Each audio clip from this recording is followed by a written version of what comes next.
সিরাজগঞ্জের শাহজাদপুর উপজেলা। এখানে রয়েছে দেশের সবচেয়ে বড় গোচারণ ভূমি। মিলপিটার একটি দুগ্ধ প্রক্রিয়াজাতকরণ কারখানা প্রতিষ্ঠার পর থেকে গড়ে ওঠে শত শত গরুর খামার, যেখান থেকে প্রতিদিন ৫ লাখ লিটার দুধ যায় দেশের বিভিন্ন স্থানে। মিলভিটার ৫০০ সমবায় সমিতির আওতায় প্রতিষ্ঠানটিতে প্রতিদিন ১ থেকে ১.৫ লাখ লিটার দুধ সরবরাহ করে প্রায় ২৫,০০০ সদস্য। বাকি দুধ চলে যায় দুগ্ধ প্রক্রিয়াজাতকরণ অন্যান্য প্রতিষ্ঠানে। খামারিদের অভিযোগ, সমিতিভুক্ত হওয়ায় বাধ্য হয়ে ৪৮ থেকে ৫১ টাকা লিটারে দুধ বিক্রি করতে হয় তাদের। একদিকে গোখাদ্যের চড়া দর, অন্যদিকে সম্প্রতি দুধের দাম লিটারে ৫ টাকা কমানোর ঘোষণা দিয়েছে প্রতিষ্ঠানটি। এ অবস্থায় লোকসানে পড়ে গাভী পালনে আগ্রহ হারাচ্ছেন খামারিরা। খাদ্যের দাম ঠিকই বেড়েছে, আবার দুধের দাম কমে গেছে, কিন্তু আপনার ওইটা কম্পেয়ার করতে গেলে আপনার দুধের দাম অনেক কম হয়। আমরা মিলমিটার দুধ মাঝে মাঝে বন্ধ করতেছে সকাল বিকাল, এবং ঘোষের কাছে আমরা ধর্না ধরা লাগে।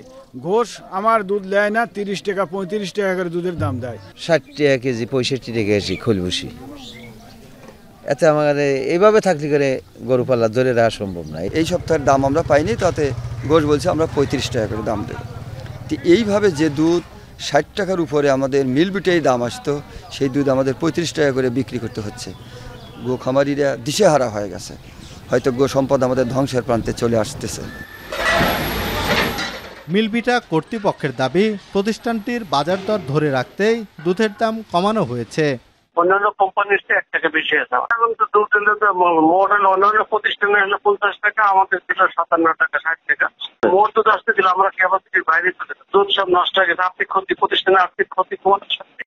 এ অবস্থায় শুধু মিলভিটার উপর নির্ভরশীল না থেকে দুগ্ধজাত পণ্য উৎপাদনের মাধ্যমে উদ্যোক্তা তৈরির পরামর্শ সংশ্লিষ্টদের।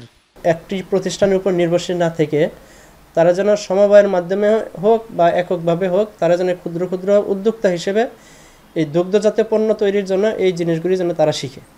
তাহলে দেখা যাবে যে তাদের এই দুধ নিয়ে আর কোনো সমস্যা, আর কোনো চিন্তা তাদের থাকবে না। সিরাজগঞ্জের শাহজাদপুর উপজেলায় ছোট বড় মিলে প্রায় ৩০,০০০ গরুর খামার রয়েছে। আর এই শিল্পের সাথে প্রত্যক্ষ ও পরোক্ষভাবে জড়িত রয়েছেন কয়েক লাখ মানুষ। রিফাত রহমান, এখন সিরাজগঞ্জ।